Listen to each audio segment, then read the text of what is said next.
Good evening, everyone. Thank you for joining us for this webinar, Beyond Residency with Locum Tenens. My name is Peyton Page.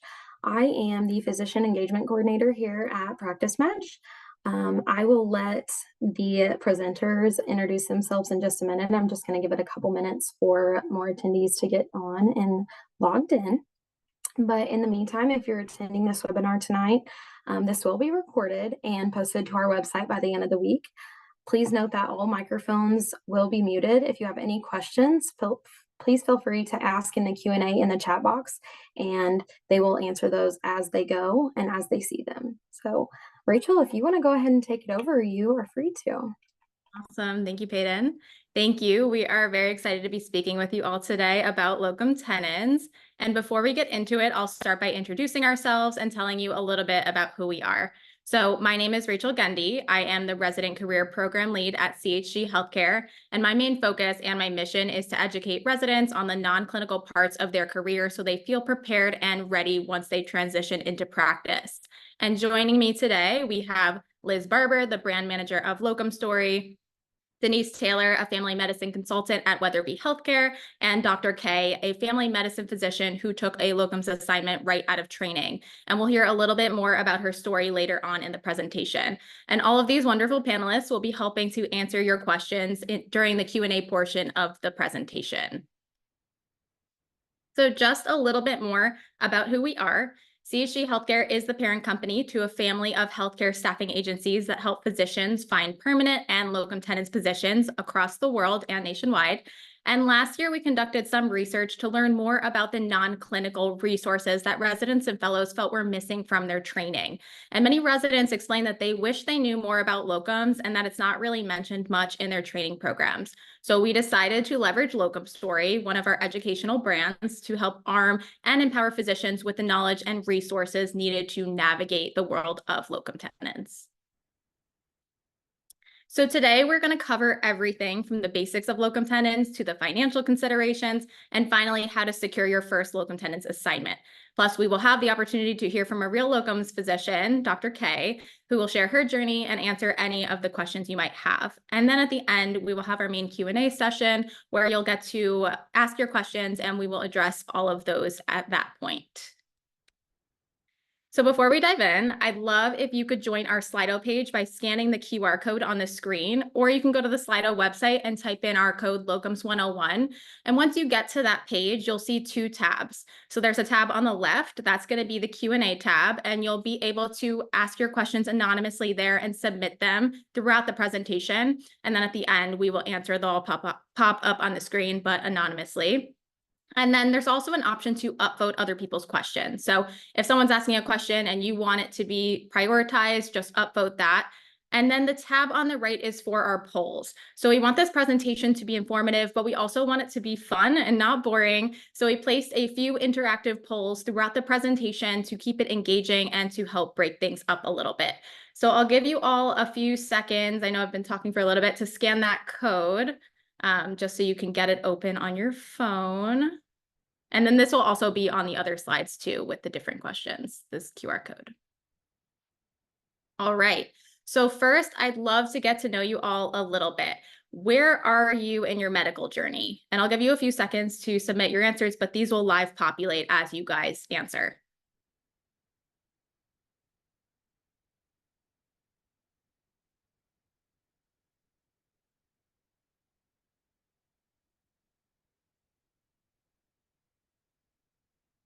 Like a good mix. We have attending, other, pre-med, medical.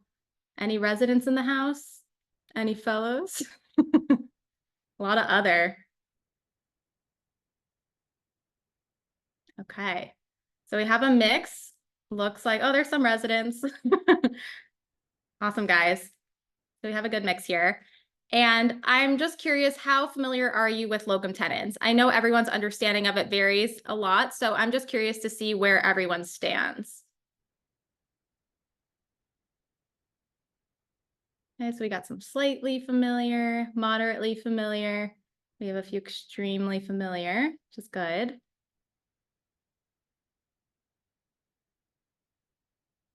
Okay, so it looks like like half of you are moderately familiar, which is awesome. And hopefully by the end of this presentation, you feel a little bit more familiar with locums. And then finally, what do you know about locum tenens? This can be the first word or like the first couple of words that pop in your mind when you hear locum tenens. I'm just curious to see what you guys know about it. Opportunity. I like that one. Travel, flexibility. Travel. A lot of you guys are saying travel. That's awesome. Options.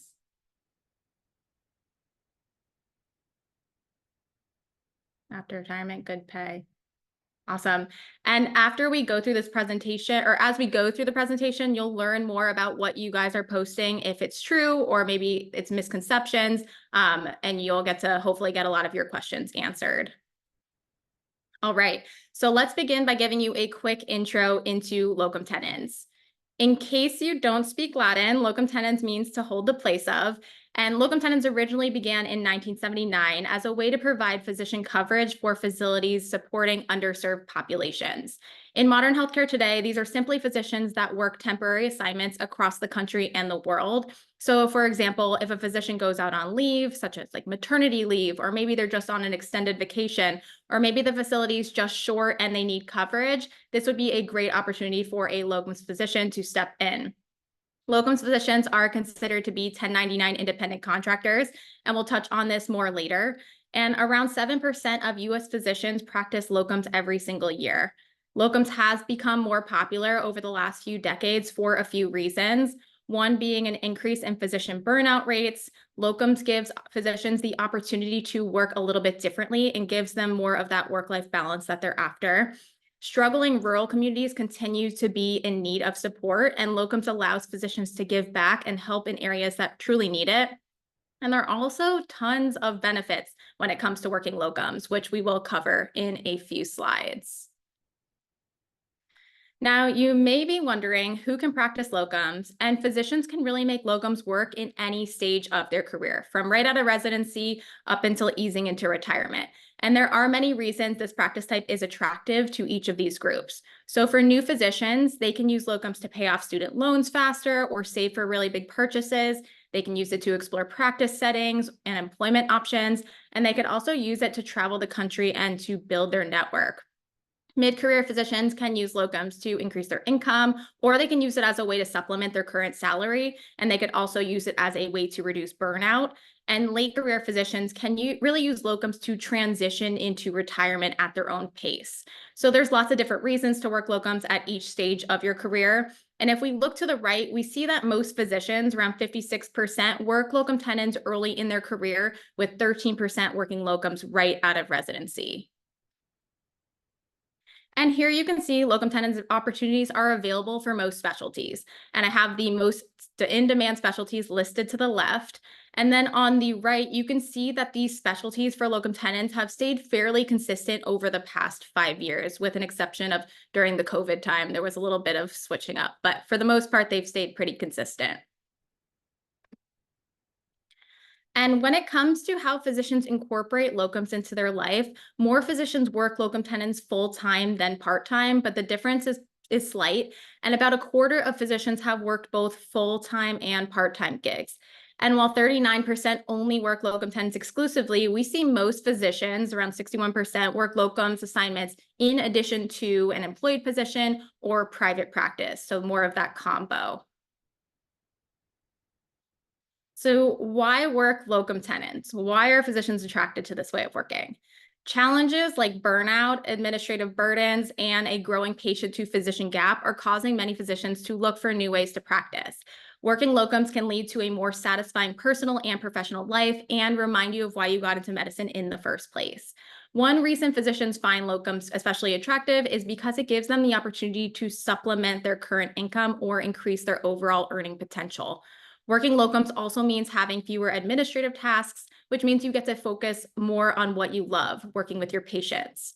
Another benefit is the flexibility of it. So you can work full-time, you can work part-time, you can work when, where, and however much you choose. So this is a really great option for someone who prioritizes work-life balance because it allows you to choose the assignments that fit your goals, your lifestyle, and your preferences. Locums also gives you the opportunity to experience new practice settings and patient populations. So it gives you that change of pace. And in addition, it allows you to travel and experience new places and different cultures on every assignment, depending on where you go. And because you're experiencing different settings, this will help you grow professionally and develop new skills and learn from other professionals. Finally, Locums offers the opportunity to try before you buy, which is essentially letting you try out different work settings and environments before you commit to a permanent position. Now, when thinking about locum tenens as a career option, there are some considerations to keep in mind. So there is that consistent change. So working locum tenens requires you to be adaptable since you are going to be working in different settings and different locations. And while some may enjoy the flexibility and the variety that that brings into their career, others might find the constant change a bit challenging. There aren't any standard benefit packages when it comes to working locums because you are a 1099 contractor. You don't get the same sort of benefits package that an employed physician would get through their workplace, such as healthcare and retirement benefits. So you will be responsible for securing these benefits on your own. Tax responsibilities is another one. Because locums are 1099 independent contractors, they have different tax responsibilities, which we will dive into shortly. But many locums physicians will seek counsel from tax professionals to help manage this. And unfortunately, locums does not count towards PSLF or public student loan forgiveness. So you'll want to consider all of your loan repayment options before making the decision to work locums. And finally, as a locums physician, the application and credentialing process can be a bit time consuming. However, when you partner with an agency, they can help guide you and make this process very quick and pretty much seamless. So everyone get your phones out because it's time to play a quick game of trivia to debunk 5 of the most common misconceptions about locums. These are going to be true or false questions. And just a reminder, this is anonymous, so no one will know if you're voting one way or the other. And on each slide, there will be that QR code just in case you accidentally X'd out of the Slido application. Okay, let's get into it. All right, true or false? It's hard to find consistent work as a locums physician. And the answers are not going to pop up, so I'll just wait a few seconds and then I'll go to the next slide and we'll see how everyone voted. Okay, I'm going to press next. False. Okay, we had a little true, but false. Good job, guys. It is false. While locum tenens assignments may involve more frequent changes in location and schedule than permanent positions, you can still create a pretty predictable schedule. The key to finding consistent work is to partner with reputable agencies that can help provide those consistent job placements and that ongoing support that you'll need. All right, next one. True or false? You can only work short-term assignments as a locums physician.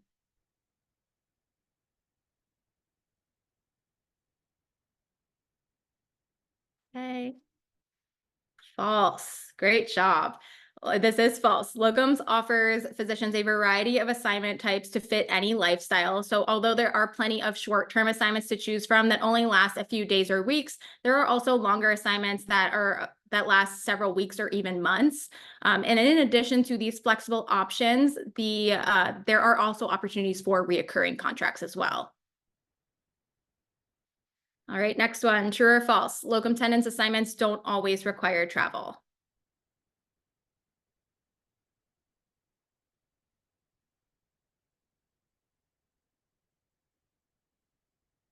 Okay, got some true and some false. The answer is true. Although many enjoy the travel aspect of locums work, frequent traveling doesn't always fit everyone's lifestyle, and that's okay. Luckily, there is something called local locums where you can take on local assignments and work in the same area or nearby where you're already living, which is pretty cool. All right, next one. True or false? You can't work locums full time.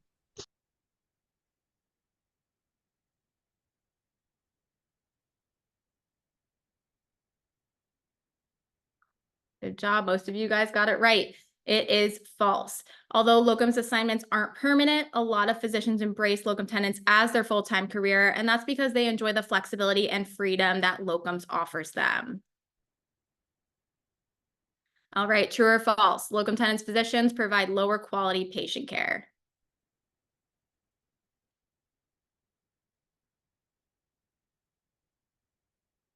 False. Great job. You guys are doing so good. False. A study published in the Journal of the American Medical Association found no significant difference in mortality rates between patients treated by locum tenens physicians and non-locum tenens physicians. And something I also wanted to add in, the vetting process that locums physicians have to go through is very extensive. So you have to be pretty good at what you do to even make it as a locums physician. Okay, now let's talk financial considerations. Locums physicians are independent contractors or 1099 employees, and they're paid per hour, day, or shift. And some locums contracts also include sign-on or completion bonuses. And similar to permanent positions, there are several key factors that influence how much you'll get paid when working locums. So first, there's your relevant skills. Having expertise with specific procedures or patient populations can lead to higher pay, especially if there is a high demand for your skill set. When it comes to location, areas experiencing severe shortages of healthcare professionals or those with a higher cost of living tend to pay higher to attract skilled physicians. Another important factor is your specialty. Physicians working in those harder to fill specialties can often command higher rates, and high workload assignments where you're seeing more patients or dealing with more complex cases generally pay more than those slower paced facilities.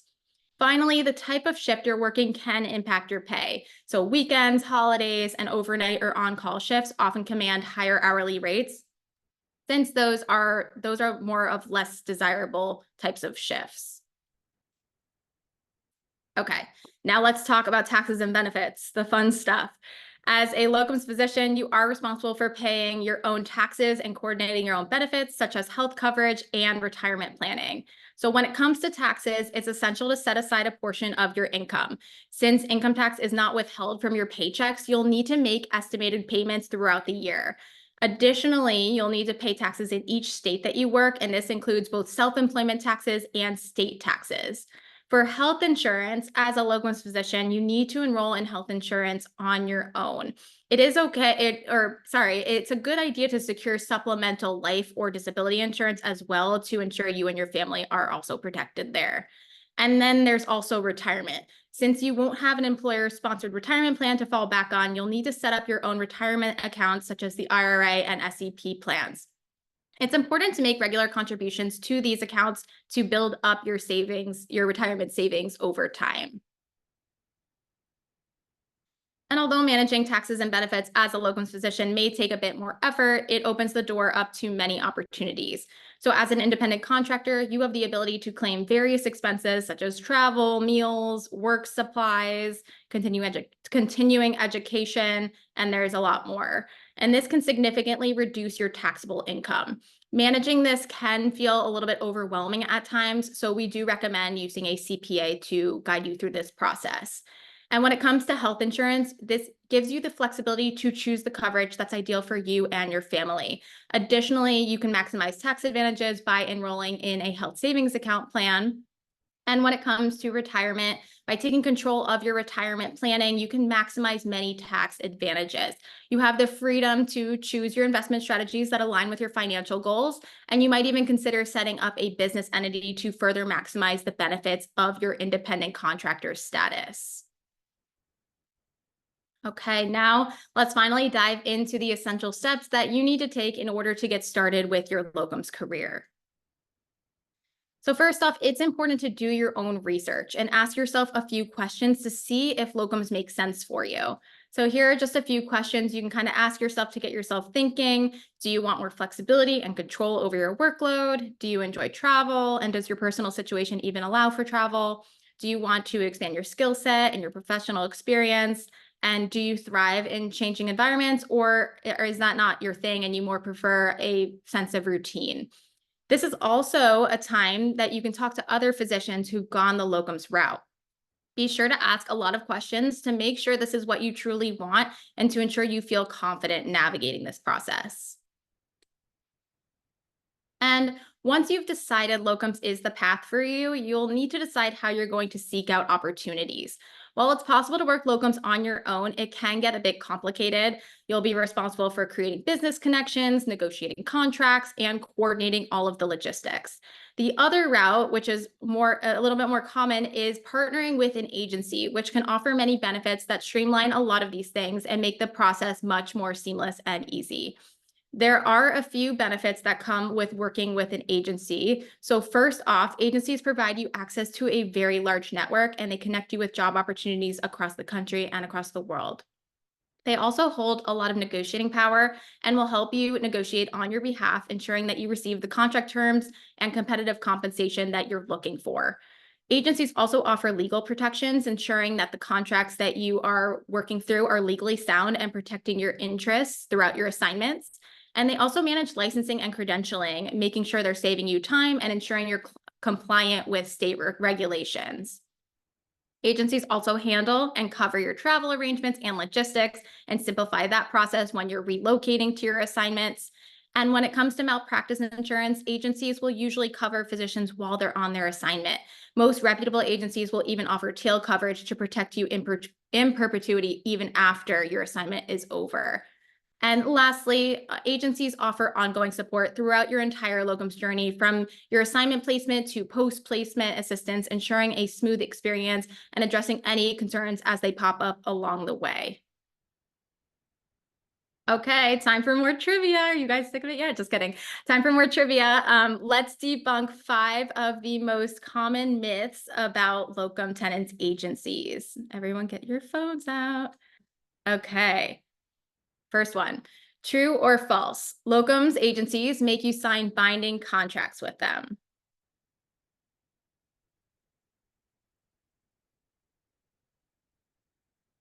False. Okay, and some of you said true. It is false. You do not have to sign an exclusivity contract when you're working with an agency. While locums agencies will have you sign an agreement that defines how you're going to work together for your assignments, the truth is that the reputable agencies will never lock you into an exclusive contract with them. So you don't have to worry about that.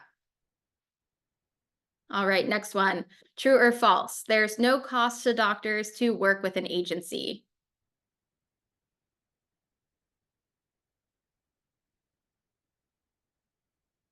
Okay, good job, guys. It is true.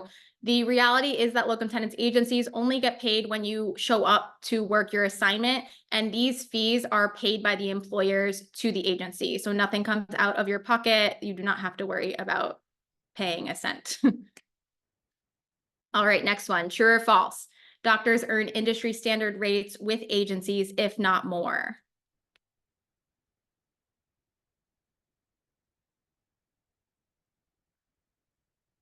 Good job, 100%. True. So while rates tend to vary by region or specialty, many locums physicians report earning more than their peers who work in similar permanent placements. All right, true or false? Locums agencies don't cover any of your out-of-pocket costs.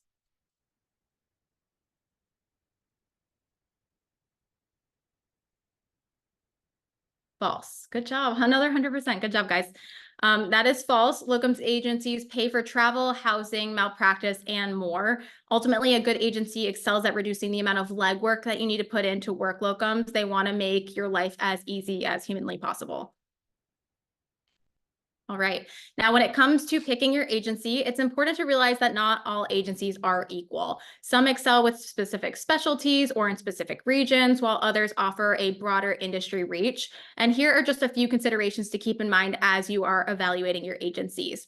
So first off, reputation is important.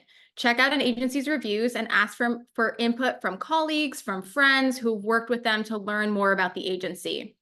You also want to consider the agency's specializations and make sure they understand what you do. However, you don't necessarily need a specialty-specific agency to receive excellent support. Larger agencies often have dedicated teams for different specialties, ensuring you get specific support tailored to your specific specialty. Size and reach also matter as well. Larger agencies tend to boast a broader network of industry contacts and job opportunities, offering more choices for assignments that suit your preferences and your career goals. And you also want to make sure they have a good system to support you throughout this entire process. A reputable agency should be able to handle everything from your travel arrangements to credentialing to providing support throughout the assignment. And this helps really alleviate your stress and allows you to just focus on patient care. You also want to make sure that agencies are fair and transparent when it comes to your compensation. Beware of the bait and switch offers that promise unrealistically high rates, and know that a trustworthy agency will offer competitive compensation packages that are clearly outlined from the very beginning. Flexibility and communication, of course, are also key to a positive experience. So choose an agency that respects your preferences and maintains regular communication throughout your assignment. And also double check the agency's malpractice insurance coverage to ensure that it protects you even after the assignment ends and it provides that tail coverage. So you might be wondering how the agency process even works, and I'm going to just walk you through the process. So first, you're matched with a specialty trained recruiter who gets to know you and what you're looking for in your assignment. And next, your recruiter will search for assignments and match your criteria. So once they find those opportunities, they will present them to you for review. And after you choose an assignment, your recruiter will actually walk you through the online application process and help you gather those required documents you need. If the facility sees you as a really strong candidate, they'll typically set up an interview with you to discuss the position further. And if everything goes well and you're selected as the top candidate, they'll typically extend an offer through the agency. After accepting the offer, the agency's credentialing team will work with you to get all of your credentials in order and also help you obtain a state license if you need one. And the agency will also take care of all of the logistical details, such as arranging transportation, your rental cars, and all your accommodations you need for the assignment. Remember that your recruiter provides ongoing support throughout the entire assignment. They're there to help you wherever you need, and you're not in this alone. I know this seems like a lot of steps and a big process, but they're there for you to be your advocate through all of this. And once you're matched with a recruiter, they'll begin sending over, or sorry, once you're matched with a recruiter, they'll be able to send over assignments that they think you're going to be a good fit for. And it's important to know when you're reviewing assignments, what you'll want to consider. So you want to look out for location and accessibility of the assignment. So you may be presented a job, for example, in an attractive location, but it might be difficult to access. Like maybe it's far away from an airport, for example. So we recommend doing your research on accessibility prior to accepting a new assignment. Case mix and patient volume are duly important considerations, both of which may offer, or both which are often overlooked when you're choosing a locums assignment. So make sure that you inquire about both. You should also consider the time commitment. The requested time commitment may range from a single block of time, for example, when a physician's planning on going on vacation and the facility is seeking a temporary block of coverage, to ongoing and nearly full-time coverage with the potential of transitioning into a permanent position. Finally, after weighing these variables, you can decide on what you want your desired compensation to be based on the market, based on what you think your time is worth, and what you think that you deserve. After evaluating your assignment options, it's time to get all of your paperwork in order. First, you'll want to gather all your educational documents. This includes information related to your undergraduate, medical school, residency, and fellowship. So you'll want names, addresses, phone numbers, years attended, and degrees earned for each. Next, you want to compile your licenses. So this includes all your states, your CSPs, your DEA, and your life support cards. You should be able to show potential employers dates issued, dates expired, and physical copies as necessary. Certificates are also very important. Gather all your board certifications, your past and present credentials, your references, and any specialty-specific certifications you hold. And having these documents ready will facilitate a smooth application process. Identification is another key requirement. So agencies do verify your identity to ensure compliance. And unfortunately, you can't work locum tenens on a J1 or H1B visa. You must have a green card or government-issued ID. Now it's time to interview.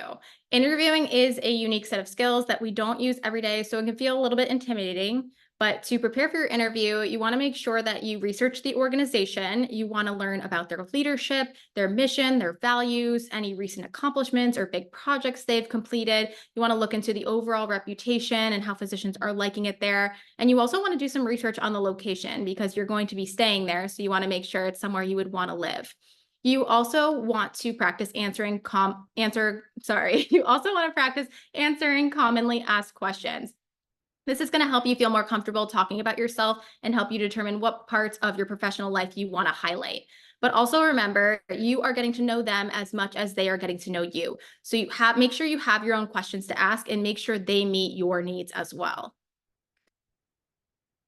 And when it comes to receiving the job offer, you should expect a call and an email from your recruiter with the good news. Be sure to read through the offer thoroughly to ensure it reflects what's been discussed. And if you're making any changes, please get them in writing. If you have any questions with legal language or you have any pause about anything in your contract, hiring a physician contract lawyer is always an option. And once you get the final contract and you are interested in pursuing the opportunity, you'll want to make sure you're communicating your final decision with your recruiter and that they know which direction you want to go. So let's take a closer look at locum tenens contracts, which are just work agreements between physicians and staffing agencies who have their own contracts with healthcare facilities. When negotiating these contracts, there are certain terms that agencies may help you negotiate on your behalf, while there's others that are typically non-negotiable. So under negotiables, compensation rate is the most frequently negotiated item. When looking at compensation, you want to ensure that your rate is satisfactory and in line with the demand for your specialty. Payment terms are also negotiable. These typically range from 15 to 90 days, and electronic transfers are usually much faster than paper checks. For contract buyouts, if you accept a permanent position, your locums contract might mandate a buyout, but hiring organizations typically cover these costs. And expense limits can also be negotiated, especially concerning reimbursements for housing, transportation, and other costs. A few terms that are generally non-negotiable include cancellation terms, which just outline the conditions under which either party can terminate the contract, malpractice coverage amounts. Agencies usually have a policy in place already that covers you on assignment, but be sure to make sure you ask about the tail coverage and that you have that.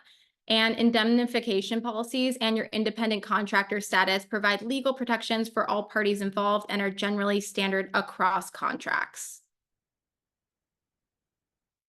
For physicians wanting to work locum tenens, the idea of obtaining medical licenses in multiple states can seem like a lot of work.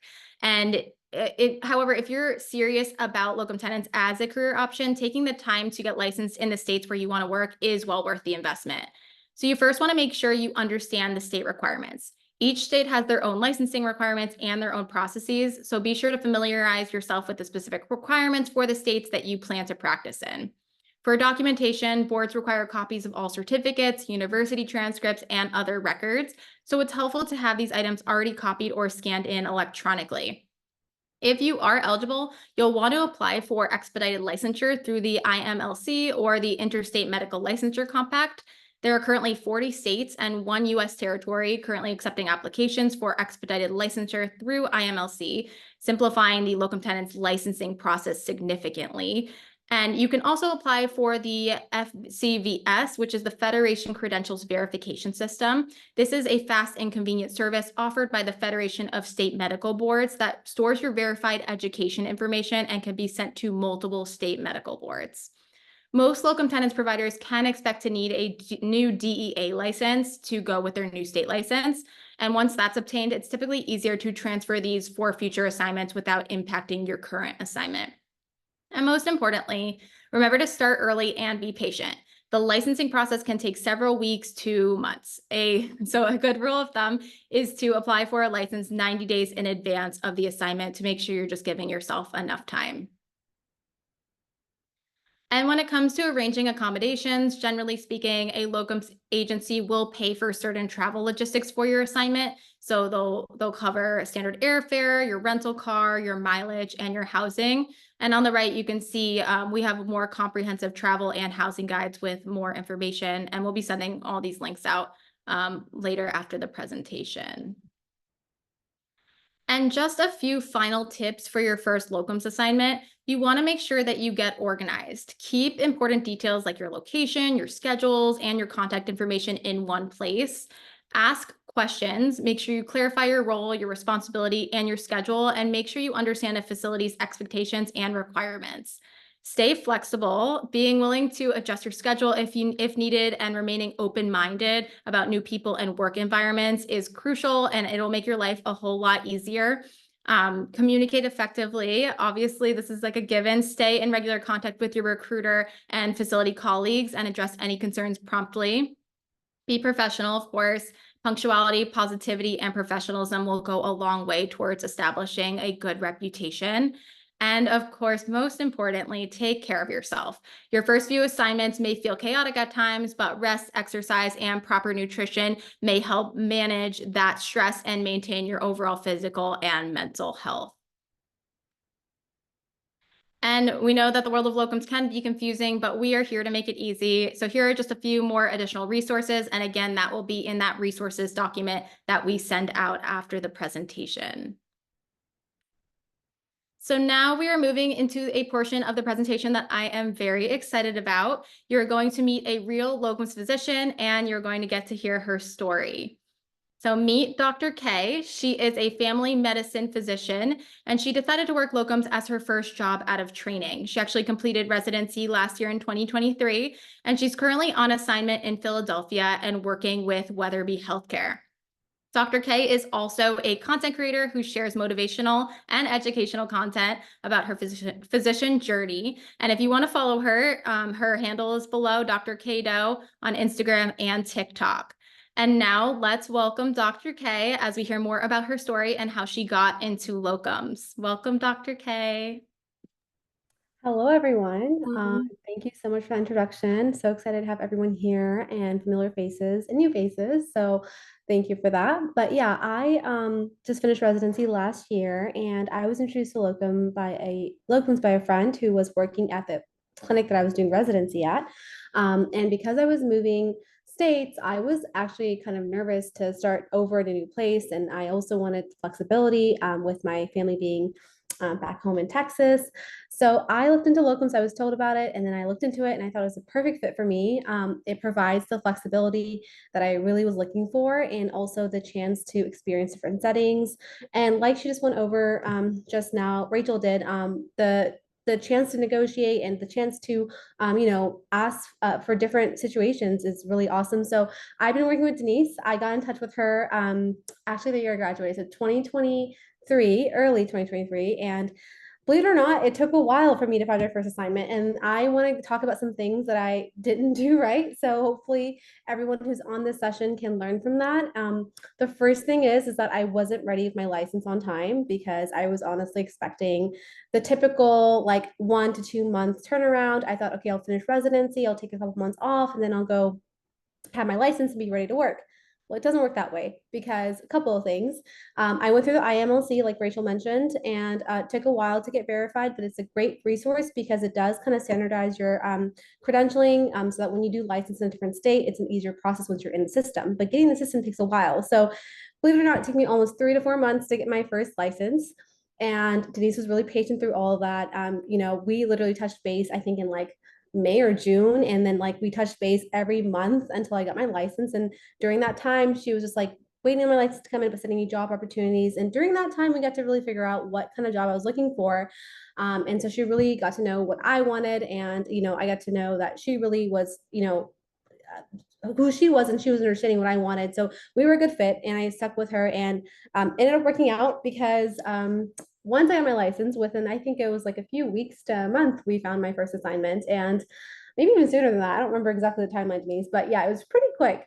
And it worked out great. And a lot of things that Rachel is saying, I think they're just like a learning process. And I think the first time you do it, it's definitely like, okay, what is this? But it helps to have a mentor. So I want to be a resource for anyone who's interested. Obviously, my DMs are open. My email address will be at the end of the slideshow. But just know that it's not always like easy to do locums. I think people are scared because they think, well, we've had such a traditional pathway. We've always known what's next. Going through being a pre-med and then in medical school, you always have like this timeline ready for you and like this map. And when you're a locums doctor, it can be scary to be like, well, what's my next assignment going to look like? Am I going to stay here? Are they going to extend me? But honestly, that's been the funnest part for me because it's really taking me out of my comfort zone and really allowed me to like grow at this current assignment I'm at and also let, research other options for me. And currently I'm working an outpatient clinic job, but it's cool to think that, I could possibly do an urgent care position. I could look into like hospitalist positions. I could look into academic positions even sometimes with locum. So it's cool to know that you can switch, the kind of work you're doing kind of on your own time. And I think that's super awesome, especially for a younger doctor who wants experience and wants to know what's out there. So I've had a great experience, and I know Denise will probably have a lot to say as well, but if you guys have questions, I'm happy to answer them. Thanks, Dr. K.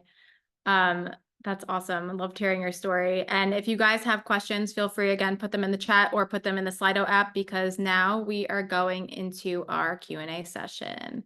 Let's see if I can make the slide go. Okay. So let's see if you guys asked. Oh, there's lots of questions. Okay. Let's do the first one. First question. Are all locums 1099 or is it something you need to negotiate? Great question. Oh, I can answer or someone. Yeah, go. Yeah, you go. Okay. I'm also obviously very new to this. This will be my first year, like next year will be my first year filing as a locum. So I actually started like late, almost like the end of December of 2023. So officially like my full year will be this year. And from my understanding, because you're a contract worker, you are filing as a 1099. But if somebody's more experienced on this, that one stitch pitch in. I believe you're correct. Right, Denise? Like they're all 1099. Yep. Right? Correct. Yes, that is correct. Yeah, you're not salaried. Okay, let's check this one off. Okay, next one. Locum tenens providers work at healthcare facilities on a temporary basis to fill in gaps. I don't think that's a question. Right? That's not. Okay. How long are locums assignments typically? Great question. So 3 to 6 months, and I don't know if I'm just supposed to answer. I'm just taking over, Denise. I'm sorry if you guys want to answer.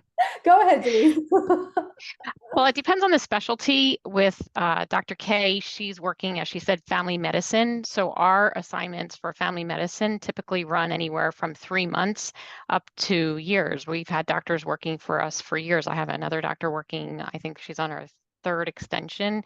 And again, she's with us now for over 2.5 years.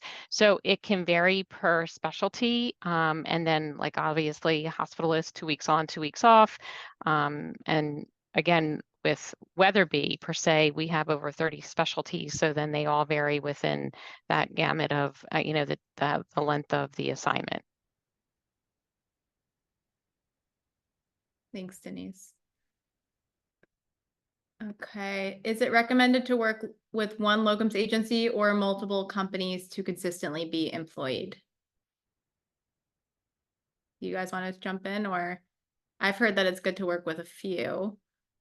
But I don't know if Denise or Dr. K, if you guys have different opinions. Well, with Weatherby, our sister company is Comp Health. So to answer that fully, I think that it is good to work with multiple agencies only because we don't share jobs there. So Comp Health could have some of the jobs that we don't have with Weatherby and the other way around. So obviously you can see what would be a good match for you. And according to that, obviously I wouldn't see the jobs on Comp Health side. I'm only seeing the jobs on Weatherby side. So I wouldn't be able to know what that would look like per se for Dr. K. But knowing her now and knowing what would be a good match for her, I would look specifically for those types of jobs within Weatherby.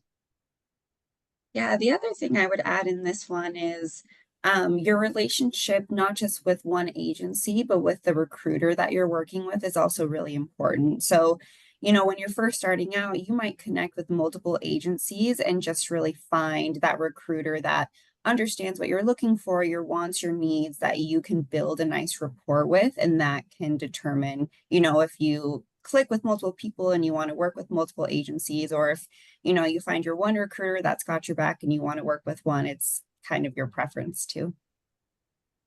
And to add to that too, Liz, if there is a specific job that shows interest with one agency and you've really made a great connection with that particular consultant, a lot of times clients and facilities will have multiple agencies that they work with. So even though, say, we as Weatherby don't have that specific job open, if we were to know where that facility is located, we could potentially call on behalf of Weatherby and open that specific job as well, and having multiple companies working with that one facility and still work, we could work then potentially still together with that same doctor. Thank you. Okay, let's check that one off. The next one is, can you clarify the state taxes comment? Is this for all states you work in? What about states with no state income tax? Does anyone want to take this? If there's no state income tax, then you wouldn't have to pay it. I don't really know if do you guys?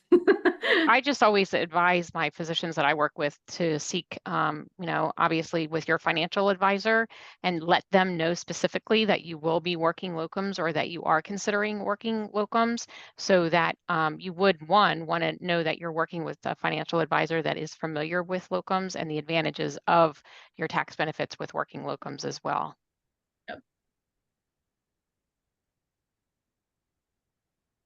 Okay. Do physicians with small children at home work locums? How do they manage travel and family responsibilities?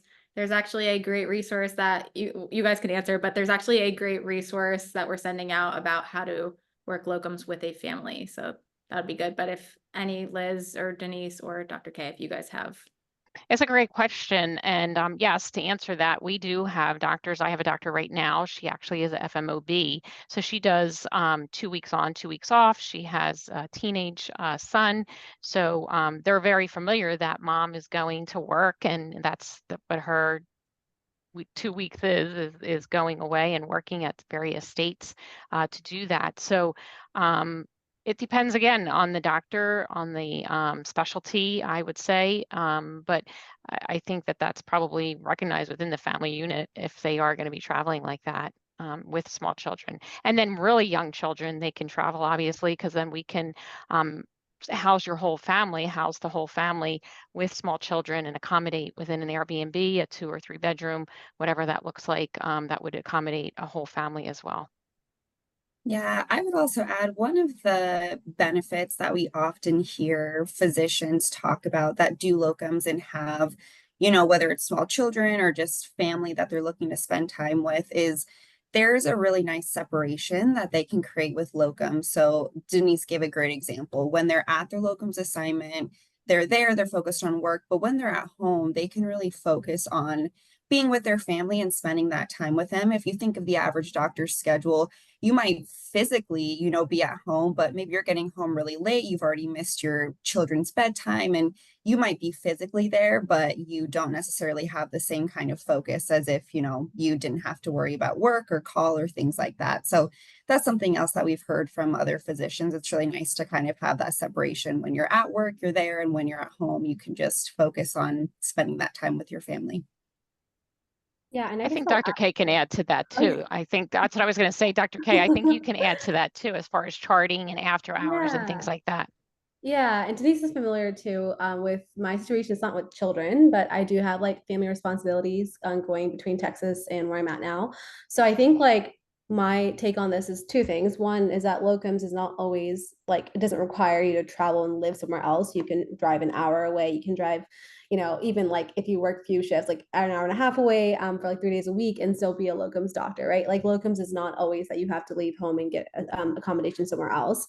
But if it is, like they mentioned, it's shift work. So when you're working, you're paid for your time, you're compensated for your time. And when you're off the clock, you're off the clock completely. And that's something I found, even though I'm in a specialty that's typically like, family medicine is very much like outpatient, like office hours. But I think that like Denise is familiar, like I like to try to keep my work at work. And so like if there is a time where like I'm charting over, or like if my schedule needs to be adapted to the point where I can get my work done at clinic and come home and not have to chart, I like let her know. And so we have made changes to my schedule to where I'm not taking work home with me. And so I think that's been the beauty of locums, is that when I'm there, I'm doing just work so I can be compensated for that time. And secondly, I think that if you are like, I guess my specialty, I'm in family medicine. So there is like a component that we can do like virtually. And I just want to say that if you're in a situation where you're at assignment, they really like you, and you're in a specialty that has that option, like you, that's also an option you can ask for, or like ask for a schedule that allows you to be home, when your family is like, the weekends, or like when they need you more, and like work the weekdays that could be like more so used for work. And what I'm trying to say is that I think people don't have an open mind. Sometimes they're afraid of like, what if this happens? But it's like, I think with locums, the beauty is that like, if you find a good match and you're a good fit for the client and they like you and you like them, there's always room for like talking about making changes to the schedule that will fit your family and their needs as well. Thanks, guys. And to add to that too, where Dr. K is currently working, they do love her, and she's on her second extension. So we did make a change to do that 1 day of telehealth from home for her. And I think that's another aspect of working locums with an agency, is that Dr. K was great and brought that to the director's attention, but then we were the ones that were, we being myself and my business partner, negotiating that for her on her behalf. So that those kind of challenging conversations that may feel awkward to have, we're the ones having that on her behalf for that change to her schedule. Yeah, I don't know if I could just say that, but that's exactly what happened, and it was it was awesome. I actually made a video about it, but I was like, I don't know if I should say it, but yeah, exactly. Like literally, I was so nervous to ask this question, and I like Denise did all the back work for me, and that was so nice to not have to ask that. But exactly that, like I had to change my schedule because I was traveling back home quite often, and so I got a schedule that allows me to work remotely for that 1 day that I typically go home, and like have a longer weekend. And honestly, it's been amazing. And the coolest part has been is that I'm not having these conversations, someone else is having them for me. So that's exactly it. I just didn't know if I could say it. Thanks, guys, for all the insight. That was good. Let's see. So we got that one done. If primary state license that I hold is not part of IMLC, to get IMLC verification, I have to first apply for other state license to designate it as primary. Does anyone know this one? I'm not super well versed with IMLC. Yeah. So if I'm reading this question correctly, you would have to live within the primary state of a IMLC state in order to apply for it. Yes. If I'm reading this correctly, you do have to live there. I think it's, I want to say 20% of the time. I don't remember, but I'm sure when you send out the information to share the IMLC website, they have a really great question site there. It's very informative. Their whole website is very informative, especially the first page of their website on the Interstate Medical Licensure Compact. So all of that information is right on there. You have to kind of pre-qualify before you apply for that. You do fingerprinting. Typically, we're seeing right now, speaking with doctors, 6 to 8 weeks. Once you apply, it's a $700 fee per year, and each year you do have to reapply. And the state licensures license are the same cost if you were not to have the IMLC, but the benefits are the expedited medical license, getting that in a much faster time frame for assignments. Thank you, Denise.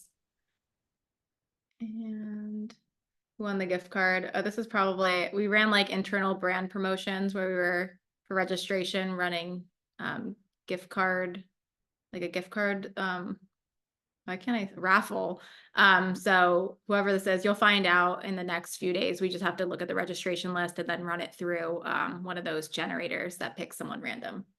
Okay, that was confusing me. I answered about 9 questions like that. I was not aware of the gift card that you guys were doing, but I was like, "Friend, we don't offer the gift card." So anyone that I answered to, I'm really sorry about that. Yeah, I'm sorry, Peyton. I like honestly kind of forgot about the gift card part because the brands kind of like did that, and I said they could give the gift card. So I'm sorry. That's I fine. did not tell you. That's okay. You guys will find out soon.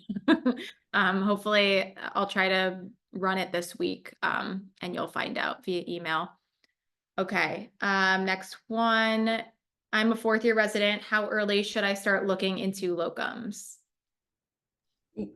Actually, just, was gonna ask a follow-up question. Is this your final year, or are they like 4 out of 4, 4 out of 5? Like, I'll just answer that generally.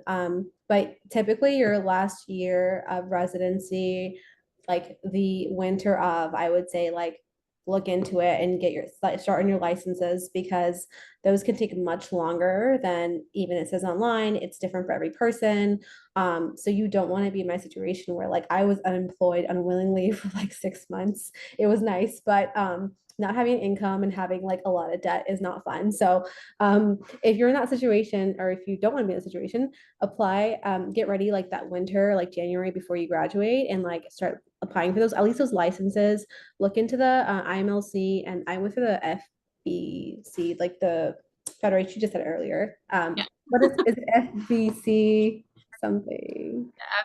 We The both forgot. Great. That's good. I don't look stupid. Yeah, So you're good. there's two of them. So I did the other one, and it actually took a while to verify. But the cool thing about doing this whole process is that I learned that if you're in that system and you apply for a second state license, it's a lot easier to get like verified and proof that license. So do that if you can.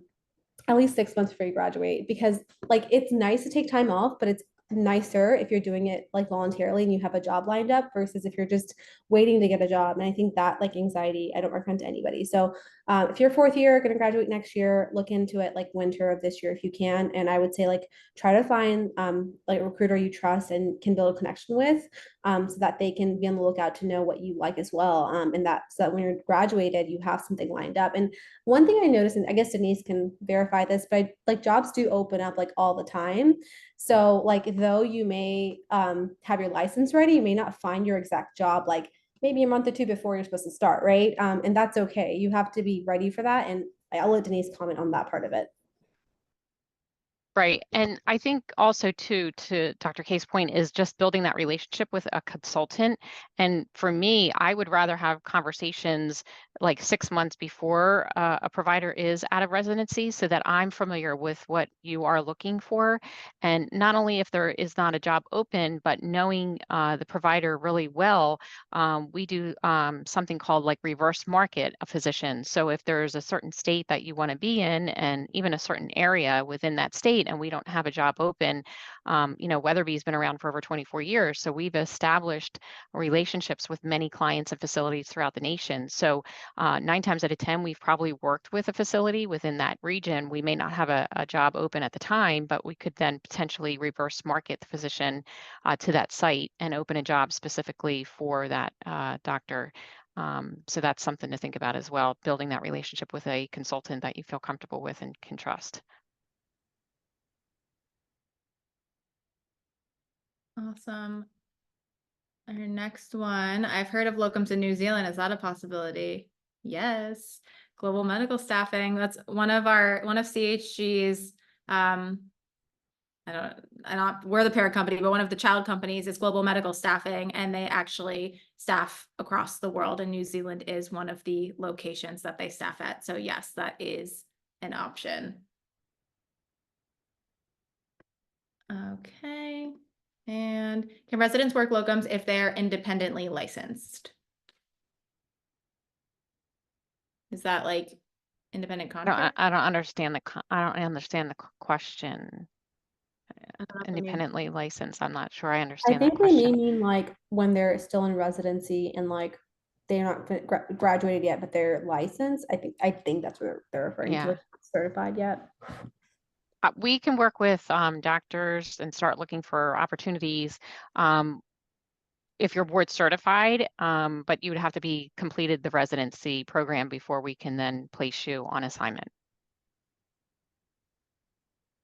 Hopefully I answered that correctly. Actually a pretty good question. I was Was gonna ask you, Denise, and maybe this is useful to somebody listening, but what about people who like wanted PRNships? Do they also have to be board certified? most of our jobs within family medicine do require, right now, 99% of our jobs require board certification, but I can't answer for the other specialties within Weatherby. I'm not quite sure on that. But for family medicine, yeah, they all require pretty much board certification or board eligible. We will take board eligible as well. Awesome. I do have a We've couple got- questions on this end as well, whenever you guys are ready to answer those. Oh yeah, you can go for it. There's no more questions on Okay. our end. One person said, do all locum positions need lengthy credentialing, or what is the shortest turnaround time that we can expect? I guess I'll answer that. So we can do, they call it fast break for us, so that we can credential a doctor within even a week to 2 weeks and get them started on an assignment that maybe has an emergency start like that. So that is something we can do. And obviously emergency travel can all be handled with our teams for that. And the longest credentialing for family medicine would be, I've seen 90 days. Anywhere, but typically the average is anywhere from 30 to 60 days for our jobs.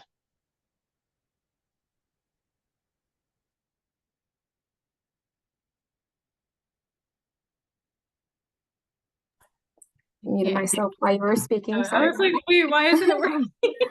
Okay, I have two more. Can you clarify getting a new DEA? Do we need DEA for each state? It is required. If you just have the one DEA, and then our teams can help you transfer that to the different site and the different state.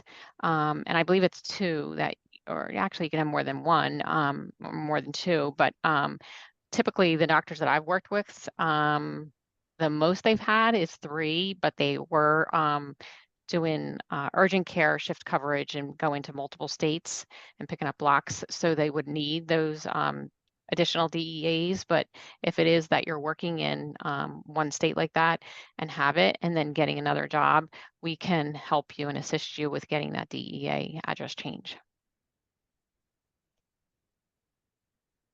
And the last one I have on my end is I am in a community in Louisiana that has used a CV surgeon multiple times who is over 60.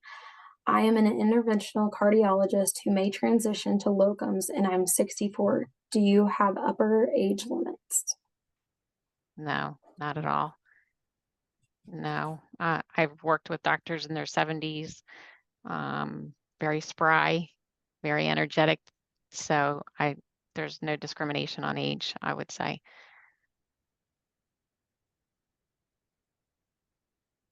Awesome. Peyton, is that all of the questions on your end? You're on mute again. I always do that so you guys can speak, and I always forget. No, that's all the questions I have on my end. Unless any come through, I'm gonna look here just one second and refresh. I don't have any more. Like I said earlier, and I put in the chat, I will be emailing everyone who attended tonight. Just a little bit of information about PracticeMatch and locum tenens. If you guys have any questions, feel free to reach out. I will CC you guys to the email so that way they have your information as well in case they have any questions. I don't have anything else. This was a great presentation. Thank you guys so much. I loved how interactive everything was, and I think other people did as well. So thank you guys all. Thank you. Yeah, we Thank love to you. get to talk to you all. So thank you so much, and thanks for having us here. Perfect. Thank you. Thank you. Have a good night. Thank you, everyone. You too. Bye. Bye.